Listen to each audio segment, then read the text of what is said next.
नमस्कार. आज आपण बनवणार आहोत शेवग्याची आमटी. शेंगांची अशी साल काढून पाण्यामध्ये भिजत ठेवलेले आहेत. छान अशी आमटी आपल्याला बनवायची आहे. यासाठी लागणारं साहित्य: कांदा, खोबरं, अद्रक, लसूण, कोथिंबीर आणि टोमॅटो याचं आपल्याला भाजून वाटण करून घ्यायचं आहे.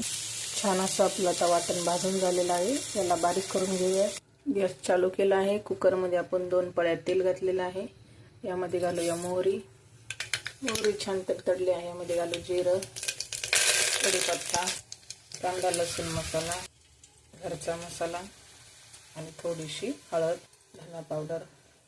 छान असं मिक्स करून घेतलेलं आहे. यामध्ये घालूया वाटण केलेलं. हे वाटण छान असं मिक्स केलेलं आहे. हे वाटण छान असं मिक्स झालेलं आहे आपलं. यामध्ये घालूया कस्तुरी मेथी थोडीशी. आता ह्या शेवग्याच्या शेंगा कट करून घेतल्या होत्या आणि स्वच्छ धुवून घेतल्या होत्या.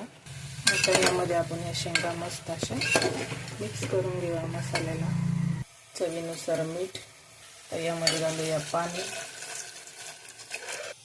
आपल्याला पाहिजे तेवढं आपण पाणी घेऊ शकतो. रस्सा आपल्याला कसा पाहिजे त्यानुसार. आता याला आपण लावणार आहोत कुकरचं झाकण आणि 2 शिट्ट्या देणार आहोत. छान अशी आपली आता ही शेवग्याची आमटी तयार झालेली आहे. अशा छान छान रेसिपींसाठी लाईक करा, फॉलो करा. थँक्यू.